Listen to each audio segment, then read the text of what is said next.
He said, well, then we can't record the song. And I was just heartbroken. I said, well, I'm really sorry, but I can't do that. I love what I do, and I'm very grateful that I've made it. I don't know how many people really get to live to see their dreams come true. But I just knew that that was not right. She's the queen of country, the woman who built an empire on kindness, glitter, and a smile that never fades. But what if I told you that behind Dolly Parton's perfect image lies a history of bitter fights, broken friendships, and feuds she never wanted the world to see?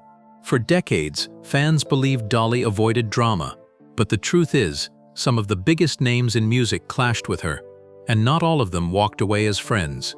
One mentor sued her for millions.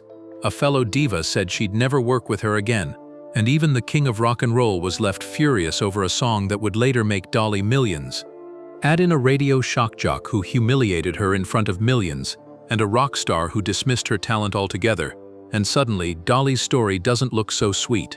These weren't tabloid rumors, they were real battles, fought quietly behind closed doors.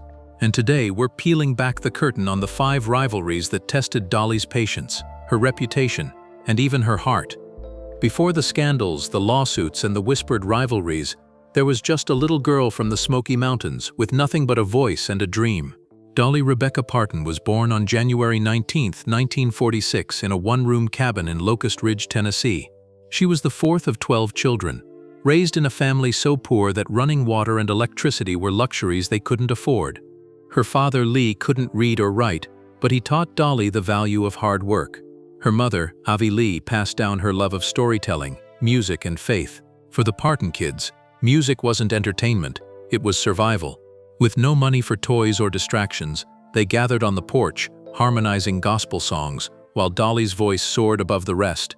By the time she was 10, it was clear she wasn't just another small-town girl, she was a prodigy. Her first performances came on Knoxville radio and local TV, and by 13 she was standing on the stage of the Grand Ole Opry, shaking hands with Johnny Cash. That moment, she would later say, lit a fire inside her that would never burn out. The day after she graduated high school in 1964, she stuffed her belongings in a cardboard suitcase and boarded a bus to Nashville. She had no connections, no safety net, and just a few dollars in her pocket, but she had talent, drive, and a determination that couldn't be broken. She started as a songwriter, penning tunes for others, but Dolly was never content to stay in the shadows. She wanted the spotlight, and in 1967, she got it. Her first hit, Dumb Blonde, was more than just a catchy tune. It was a warning shot. Dolly was sending a message to everyone who underestimated her because of her looks. She wasn't a joke, and she wasn't going to be controlled. She could write, she could sing, and she could outthink anyone who tried to box her in. Then came Jolene in 1973, one of the most haunting and enduring country songs of all time. And not long after, I Will Always Love You, the song that would change her life forever.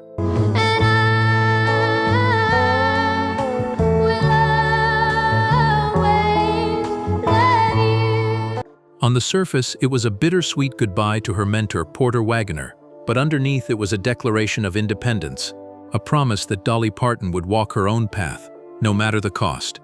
By the early 70s, Dolly wasn't just a rising star, she was unstoppable. Her voice was everywhere, her face was on television weekly, and fans adored her down-to-earth charm. But while audiences fell in love with her, not everyone in Nashville was celebrating. Behind the glitter and rhinestones, Dolly's ambition made her dangerous in an industry still dominated by men. Some colleagues saw her as competition, others as a threat, and a few even tried to claim credit for her work. It was during these years that the first cracks began to show in her relationships with fellow stars. Because while Dolly has always been known as America's sweetheart, she never forgot a slight, and the first person to find that out the hard way was the very man who had helped launch her career, Porter Wagoner. When Dolly Parton stepped onto the Porter Wagoner Show in 1967, it was the break she had been praying for. At the time, Porter was already a superstar in country music. His flashy rhinestone suits and commanding stage presence made him a household name, and his television show was one of the most watched programs in America. Replacing his former partner, Norma Jean, Dolly suddenly had a national platform. Millions of viewers tuned in every week and saw this bubbly young blonde with a powerhouse voice, and soon she and Porter became one of country music's hottest duos. Their chemistry was undeniable, their harmonies perfectly matched, and together they scored more than a dozen hits. To the public, they looked like a dream team, but behind the curtain, things were far more complicated. From the very beginning, Porter saw Dolly not just as a partner, but as someone he could shape and control. He managed her appearances, pushed her into certain songs, and often made decisions on her behalf. In his eyes, Dolly was the star he discovered, and he expected loyalty above all else. For a while, Dolly played along. She respected him, even cared about him, and admitted that without his show she might never have had the chance to shine. But Dolly wasn't a sidekick. She was a visionary. Her ambitions stretched beyond duets and TV appearances. She wanted to tell her own stories, sing her own songs, and step into the spotlight on her own terms. The tension between them grew as Dolly's star power exploded. Crowds came to the show as much for Dolly as for Porter, and he reportedly struggled with her rising fame. Dolly began writing material that didn't fit the Porter and Dolly mold. She was ready to branch out, but Porter wasn't ready to let her go. In his mind, she was part of his brand, and he wasn't about to lose the best thing that had ever happened to his show. By the early 70s, arguments backstage became routine. Dolly would later admit that Porter had a hard time seeing her as an equal, and while she loved him like family, she knew she couldn't stay under his shadow forever. In 1973, Dolly made her decision. She was leaving the show to pursue her solo career, but instead of walking out cold, she wrote him a farewell letter in the only way she knew how, through music. That letter became "I Will Always Love You," a heartfelt song that doubled as both a goodbye and a declaration of independence. It was emotional, it was honest, and it was one of the most iconic songs of her career. Dolly hoped it would soften the blow, and while Porter appreciated the sentiment, it wasn't enough to heal the wound. Their partnership, once the talk of Nashville, was finished. But if Dolly thought leaving would end the conflict, she was wrong. In 1979, Porter stunned her by filing a $3 million lawsuit. He claimed Dolly had broken their contract and owed him management fees, show expenses, and even a cut of her income after leaving. For Dolly, it felt like betrayal. She had always credited him for giving her a start, and now he was demanding a piece of everything she had built on her own. The lawsuit dragged their private conflict into the public eye, tarnishing what had once seemed like a perfect partnership. Dolly didn't want to fight, but she also wasn't about to roll over. In the end, she quietly settled out of court, paying Porter enough to make the case go away. For years, their relationship remained strained. Porter gave bitter interviews, while Dolly chose the high road, rarely speaking ill of him. And yet, despite the pain, she never erased him from her story. When Porter was inducted into the Country Music Hall of Fame in 2002, it was Dolly herself who gave the speech. She stood on that stage, tears in her eyes, and told the audience how much he had meant to her, even through the darkest times. And when Porter was hospitalized with lung cancer in 2007, Dolly visited him. Weeks later, he passed away. Dolly mourned him publicly, calling him one of the most important figures in her career. Their feud was messy, emotional, and deeply personal. Porter was both the man who gave her wings and the man who tried to clip them. Their relationship left scars, but it also produced one of the most beautiful songs in history. And while Dolly eventually made peace with Porter, the bitterness of their split taught her an important lesson: that kindness doesn't mean surrender, and sometimes even the closest bonds can break under the weight of ambition. I worked with a man named Porter Wagner for years, right. and I started out on his TV show. And so I had said when I started that I'd stay for 5 years, but I wanted to have my own career. But Porter Wagner wasn't the only star who clashed with Dolly. In fact, her next feud would come not from a controlling mentor, but from another powerhouse woman, one who accused Dolly of being unreliable, flaky, and impossible to work with. Linda Ronstadt. By the mid-1980s, Dolly Parton was already a household name, but she wasn't the only powerhouse voice redefining American music. Linda Ronstadt had conquered rock, country, and pop, selling millions of records and winning countless awards. Emmylou Harris had built her own reputation as one of the most respected women in country. The idea of these three women coming together for a project felt like destiny. Fans imagined it as a celebration of female talent in a male-dominated industry, a sisterhood of voices that could blend as beautifully as any gospel choir. And when the trio album was finally released in 1987, it seemed like the dream had come true. The record soared to the top of the charts, went platinum, and earned them a Grammy. On stage and in interviews, the three smiled, laughed, and praised each other. But behind the glittering awards and applause, cracks were already forming, particularly between Dolly and Linda. The problems didn't start with jealousy, they started with work ethic. Dolly had always been known for her lightning-fast approach in the studio. She preferred to nail a track in just a few takes, capturing the raw energy of the moment. Linda, on the other hand, was a perfectionist. She could spend hours, even days, polishing every vocal detail until it was flawless. For Emmylou, this was a minor inconvenience, but for Dolly, it was maddening. She later admitted that working with Linda felt like hitting a wall. She wanted to move quickly, while Linda wanted to slow down and dig deeper. The tension simmered quietly at first, but it grew more intense as the sessions dragged on. Things came to a head during their attempts to record a follow-up album in the early 1990s. What was supposed to be Trio 2 turned into a battlefield of scheduling conflicts, creative disagreements, and record label politics. By 1994, the project was basically in limbo. Tapes sat unfinished, and their once strong partnership was reduced to awkward phone calls and public silences. It wasn't until 1999 that Trio 2 was finally released, but by then the magic was gone. Fans celebrated the music, but those who knew the backstory understood that the bond between Dolly and Linda had already been damaged beyond repair. The real blow came not in the studio but in the press. Linda, never one to hold back her opinions, openly vented her frustrations with Dolly in interviews. She described Dolly as unreliable, saying she was often late to sessions or canceled plans entirely. She even called Dolly flaky, a word that stung deeply given Dolly's reputation as one of the hardest-working women in show business. Linda also suggested that Dolly's priorities were elsewhere, that she was more concerned with her solo career and other ventures than with making the group project work. For Dolly, who prided herself on professionalism and loyalty, the criticism was not only unfair but humiliating. Dolly never hit back in public. She didn't call Linda names, didn't slam her in interviews, and didn't air dirty laundry. But insiders said the hurt was real. For years afterward, fans noticed that while Dolly and Emmylou Harris often worked together, she rarely crossed paths with Linda.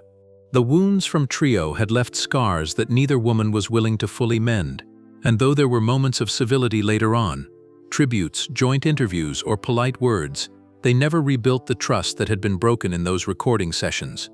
Looking back, the feud between Dolly and Linda wasn't about money or betrayal. It was about pride, professionalism, and two women who simply couldn't see eye to eye. Dolly's quick-fire style clashed with Linda's perfectionism, and when things fell apart, both felt the other was to blame.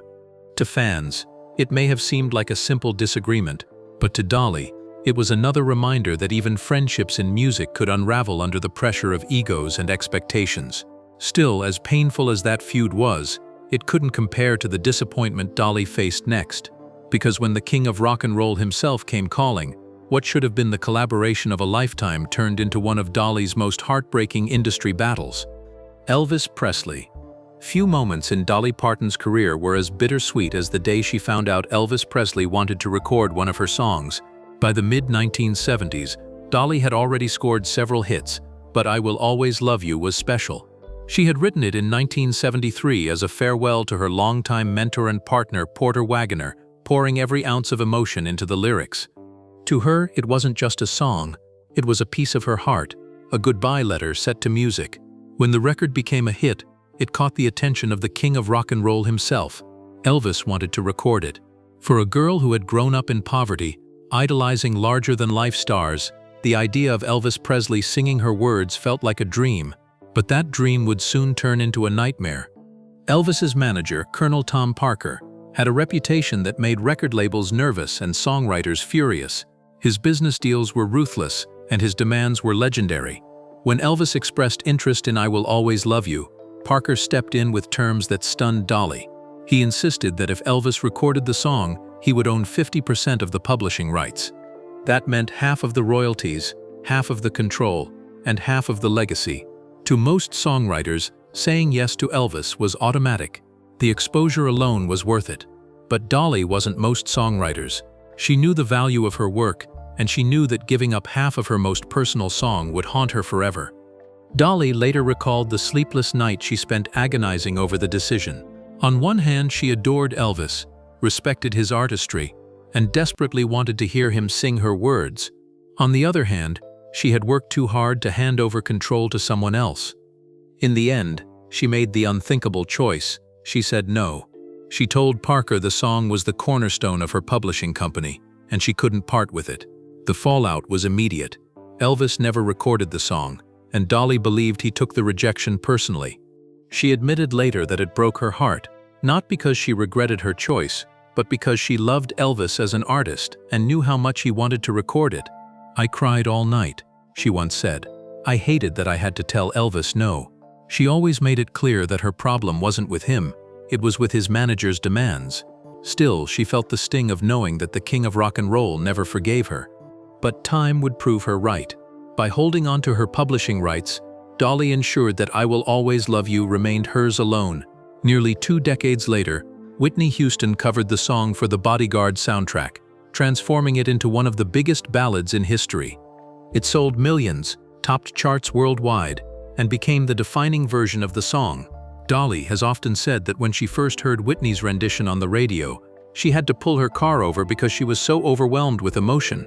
The royalties from Houston's version made Dolly tens of millions of dollars, but more importantly, it secured her place in history as one of the greatest songwriters of all time. But anyway, when I heard her sing it, I could not believe it. I was driving at that time, and I heard it when she started singing that a cappella. I thought, well...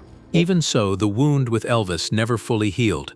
Dolly spoke tenderly of him for the rest of her life, always saying she wished things had worked out differently. But the lesson she carried from that experience was clear. In the music business, kindness and admiration don't pay the bills.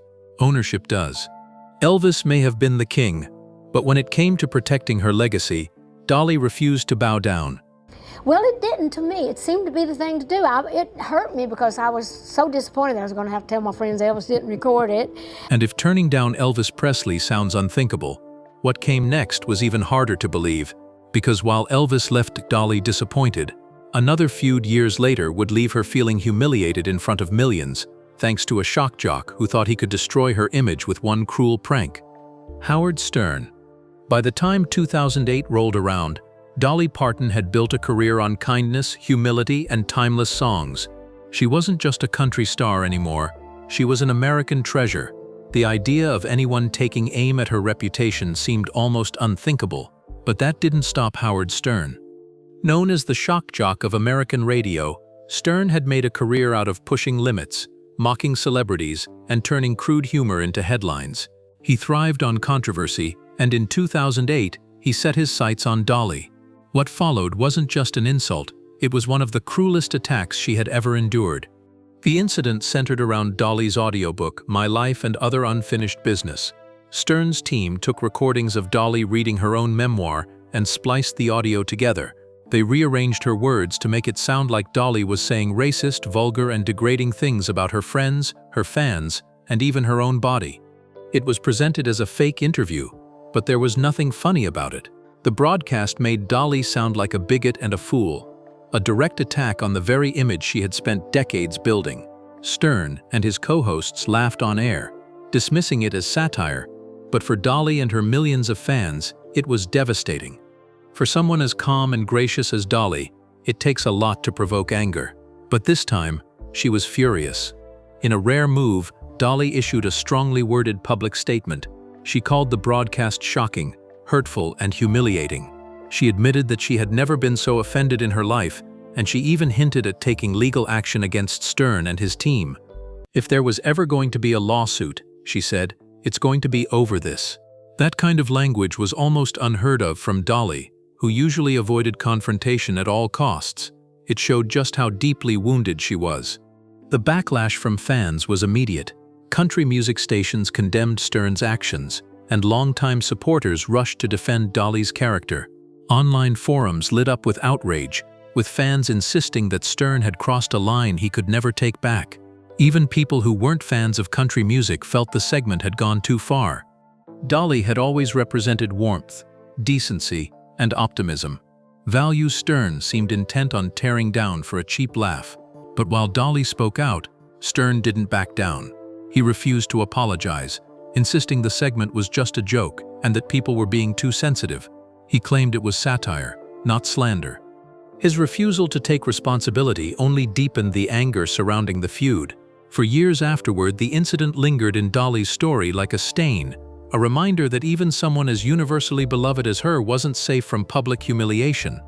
Yet, in true Dolly fashion, she didn't let the feud define her. She carried on with her music, her charity work, and her career as if nothing had happened. And while Stern may have thought he had the last laugh, history proved otherwise. 15 years later, in 2023, Dolly shocked fans by walking into the very place she had once sworn off, The Howard Stern Show. She wasn't there to forgive or forget, at least not entirely. She was there to promote her rock album Rockstar, a bold new project that saw her covering songs from legends like Prince, Led Zeppelin, and the Beatles. If there was ever a time to step out of her comfort zone, this was it. The reunion was tense but telling. Stern, now older and somewhat softer in tone, treated Dolly with respect, even admiration. He called her a legend and praised her unmatched career. Dolly, ever the professional, smiled and kept things civil, but fans watching couldn't forget the history. The air was thick with unspoken tension, a reminder of how deeply that 2008 prank had cut. The Stern feud revealed something powerful about Dolly Parton. She may be sweet, but she's not weak. When attacked, she doesn't explode in anger or wage war. She simply takes the high road, knowing that time and her own legacy will expose the truth.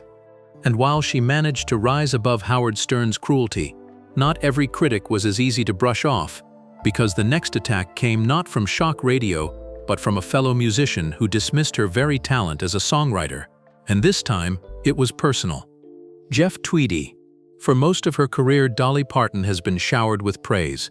Her peers called her a genius, her fans adored her, and even critics who weren't fond of country music admitted she had a gift for melodies that could last forever.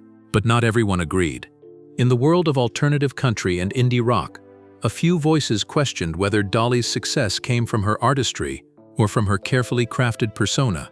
And one of the loudest of those voices belonged to Jeff Tweedy, the frontman of Wilco. While Tweedy has a respected reputation in the indie world for his deeply personal, abstract songwriting, he wasn't afraid to take aim at Dolly in interviews. It began when Tweedy was asked about Dolly's place in the history of American songwriting. At first, his comments seemed respectful. He acknowledged her impact, her success, and her undeniable influence, but then he pivoted, saying that her lyrics were superficial and lacked depth. He implied that Dolly's songs, while catchy, didn't explore the same complexity or emotional layers as writers he admired. In one particularly sharp remark, Tweedy said that Dolly peaked when she wrote Jolene and I Will Always Love You, songs she famously wrote on the same day in 1973. After that, he suggested, her songwriting was more about hooks and popularity than meaningful storytelling. For someone who had spent her life proving she was more than just a glamorous figure, these words stung. Dolly never lashed out directly at Tweedy, but those who know her well say she was deeply hurt by the criticism. She had always been proud of her songwriting, often calling herself a songwriter first and a singer second. Many of her lyrics came straight from her own life: poverty, heartbreak, love, resilience. To dismiss them as shallow was not just an artistic critique, it was a dismissal of Dolly's very identity. Fans quickly rallied to her defense, pointing out that her catalog of over 3,000 songs had been covered by artists across every genre. Legends from Whitney Houston to Norah Jones to Miley Cyrus had found truth in her words, proof that her music transcended generations and genres. But Dolly didn't need to say much. Her career spoke louder than any critic. She continued writing, recording, and performing to sold-out crowds. And while Jeff Tweedy's comments circulated in music magazines and online forums, Dolly was busy becoming the only country artist to be inducted into the Rock and Roll Hall of Fame while simultaneously building a philanthropic empire through her imagination library. In the grand scheme of things, Tweedy's critique was a small voice against an ocean of admiration. But for Dolly, it was a reminder that no matter how high you rise, there will always be people trying to cut you down. What makes the Tweedy feud stand out isn't just what he said, it's what it revealed. Dolly's career had always been underestimated because of her appearance, her accent, or her light-hearted image. People assumed the big hair and rhinestones meant she wasn't serious. Tweedy's comments were just a modern echo of what she had been fighting since the 1960s, that she couldn't be taken seriously as an artist, and yet time and again she proved them wrong.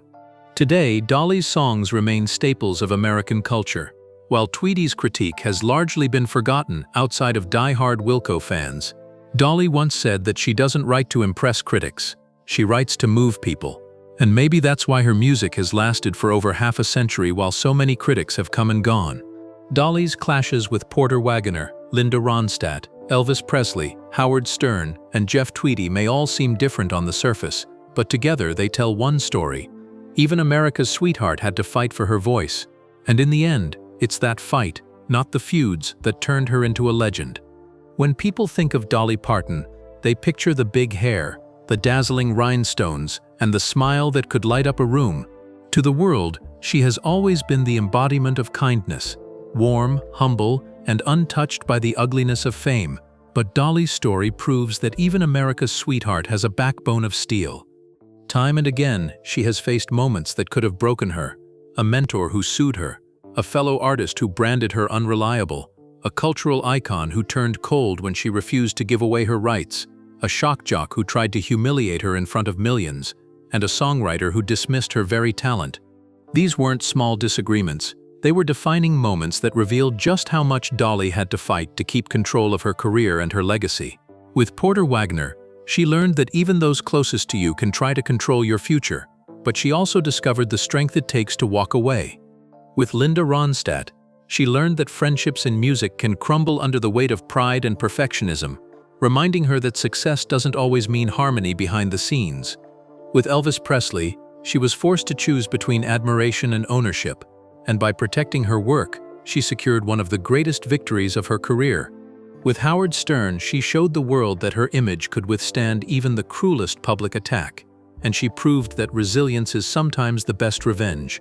And with Jeff Tweedy, she demonstrated that critics come and go, but true artistry outlives them all. What ties all these feuds together isn't bitterness, it's survival. Dolly never fought to destroy her rivals or to humiliate them. She fought to protect herself, her art, and her dignity, and perhaps that's why she's endured when so many others have faded. Her kindness has always been genuine, but it has never been weakness. Behind the glitter and the southern charm lies a woman who remembers every betrayal, every insult, and every attempt to push her aside. And rather than let those moments defeat her, she used them as fuel. Today, Dolly Parton stands as one of the most beloved and respected figures in music history.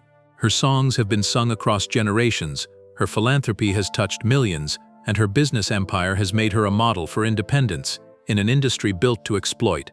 But hidden beneath that legacy is the truth we rarely talk about, that Dolly's career is also a story of battles. Some won, some lost, but all survived with grace. So the next time you hear Jolene on the radio or watch her light up a stage with that signature smile, remember this: Dolly Parton isn't just the queen of country music because of her talent or her charm. She's the queen because she refused to let anyone, friend, rival, or legend, take her crown. And in the end, that's the part of her story that might just be the most inspiring of all.